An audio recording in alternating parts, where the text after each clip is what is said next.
Inna nahnu nazzalna dzikra wa inna lahu lahafizun.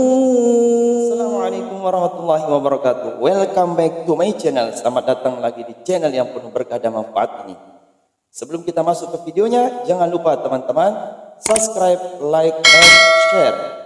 Terima kasih. Assalamualaikum warahmatullahi wabarakatuh. Waalaikumsalam warahmatullahi wabarakatuh. Baiklah anak-anak, pagi ini kita akan menghafal surat An-Nazi'at seperti Ustaz. Apa yang kalian dengar ikuti. Untuk ayat pertama, setiap ayat kita ulangi 3 kali. Bismillahirrahmanirrahim. Bismillahirrahmanirrahim. Wan-nazi'ati gharqa. Wan-nazi'ati gharqa. Nomor 1 ulangi. Wan-nazi'ati gharqa. Nomor 2 ulangi. Wan-nazi'ati gharqa. Ulangi. Wan-nazi'ati gharqa. Ulangi. Wan-nazi'ati gharqa. Oke, mari ayat yang kedua. Wan-nasyiqati nashqa. Wan-nasyiqati nashqa. Satu ulangi. Wan-nasyiqati nashqa. Oke, nomor 2 ulangi. Wan-nasyiqati nashqa. Oke, sekarang kita gabung dari ayat pertama dengan kedua. Wan-nazi'ati gharqa. Wan-nasyiqati nashqa. Wan-nazi'ati gharqa. Wan-nasyiqati nashqa. Sekarang berkelompok membaca dari ayat pertama sampai ketiga. Kelompok pertama silakan mulai. Bismillah. Bismillahirrahmanirrahim. Wan-nazi'ati gharqa. Wan-nasyiqati nashqa. Was-sabihati sabha. Kelompok kedua silakan. Bismillahirrahmanirrahim. Wan-nazi'ati gharqa. Wan-nasyiqati nashqa. Was-sabihati sabha. Akan tutup Qurannya. Semua baca dari ayat 1 sampai ayat ke-6. Bismillahirrahmanirrahim. Wan-nazi'ati gharqa. Wan-nasyiqati nashqa. Was-sabihati sabha. Fas-sabiqati sabqa.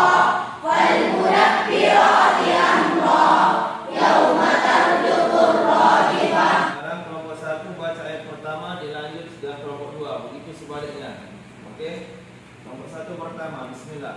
Bismillahirrahmanirrahim. Wan-nazi'ati gharqa. Wan-nasyiqati nashqa. Was-sabihati sabha. Fas-sabiqati sabqa. Ustaz akan tunjuk satu persatu untuk membaca. Oke. Silakan Afdan. Bacakan dari ayat pertama sampai ke-6. Bismillahirrahmanirrahim. Wan-nazi'ati gharqa. Wan-nasyiqati nashqa. Was-sabihati sabha. Was-sabiqati sabqa. Wal-mudabbirati amra. Yauma tarjufu rajifah. Oke, kelompok kedua Abdul Halim. Bismillahirrahmanirrahim.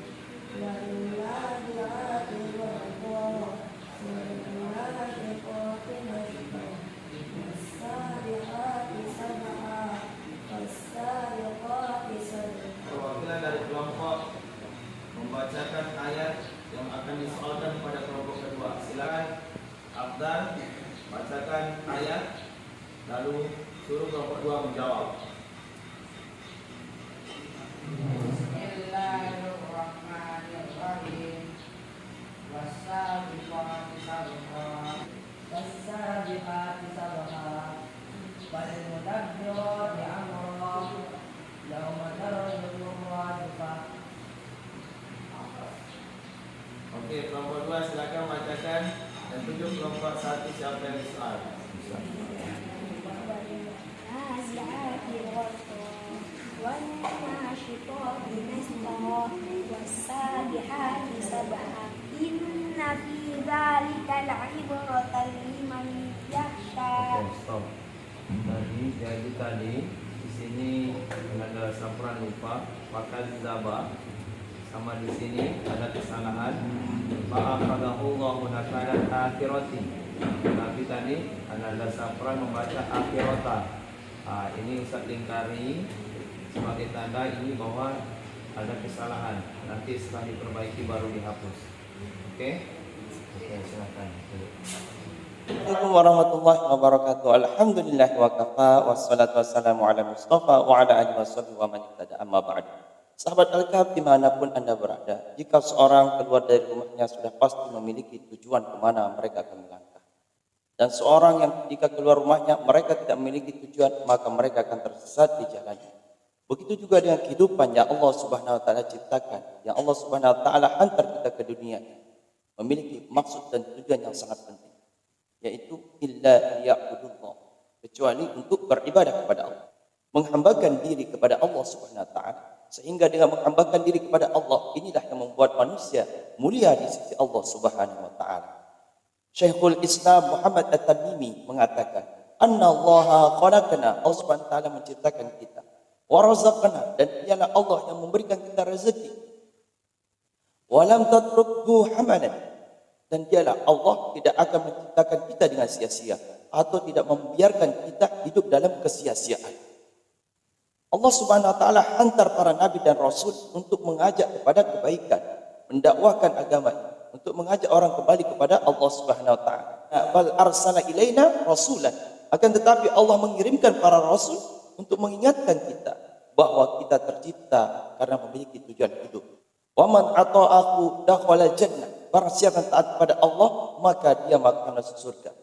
Wa man asa'ahu dakhala nar, dan barang siapa yang ingkar kepada Allah, bermaksiat kepada Allah, maka mereka akan masuki nerakanya Allah SWT. Na'udzubillah.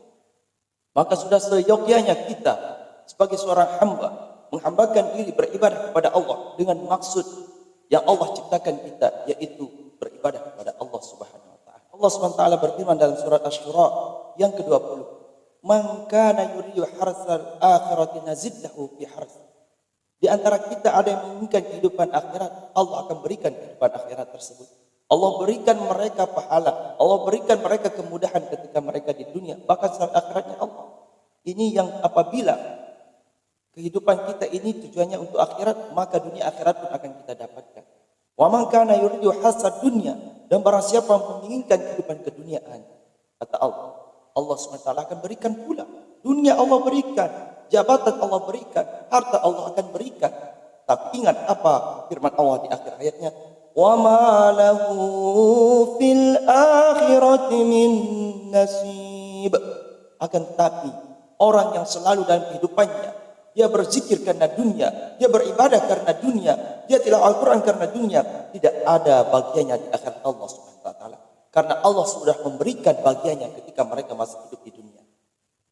Sahabat Al-Kahf dimanapun Anda berada, maka marilah kita merenungi apa maksud Allah tujuan kita. Apa maksud Allah Subhanahu wa taala menciptakan kita? Bukan hanya untuk sementara, bukan hanya untuk main-main di hidup ini. Di dunia inilah penentuan kita hidup di akhiratnya Allah Subhanahu wa taala. Di dunia inilah penentuan kita masuk surga atau nerakanya Allah Subhanahu wa taala.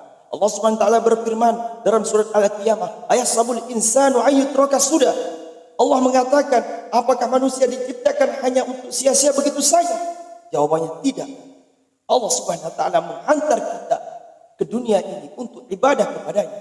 Semua aktivitas kita 24 jam yang kita lakukan digunakan hanya untuk beribadah kepada Allah. Maka gunakanlah ibadah kita, tilawat Quran kita karena Allah, zikir kita karena Allah, sedekah kita karena Allah, tahajud kita karena Allah.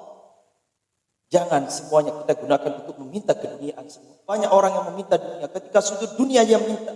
Ketika tilawat Al-Quran dunia mereka minta. Ketika berzikir dalam maksud dunia mereka minta. Maka orang yang seperti ini ketika bangun dari tidurnya di kepalanya dunia, dunia, dunia. Ketika bangun tidur dunia. Ketika mau tidur masih pikir dunia. Disibukkan dengan perkara dunia. Allah tidak melarang kita mencari harta. Allah tidak melarang kita memiliki rumah yang mewah. Akan tetapi kita harus mengetahui apa sebenarnya tujuan hidup ini. Semua yang Allah berikan, fasilitas yang Allah berikan, gunakan untuk beribadah taat kepada Allah. Bukan untuk melalaikan perintah Allah. Bukan untuk berfoya-foya. Bukan untuk pamer kita ini orang kaya, kita ini orang yang berilmu. Bukan.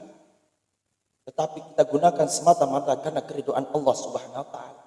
Apabila kita sudah mendapatkan cintanya Allah, ridhonya Allah Subhanahu wa taala, maka jangankan surga, sang pemilik surga pun kita akan mendapatkan.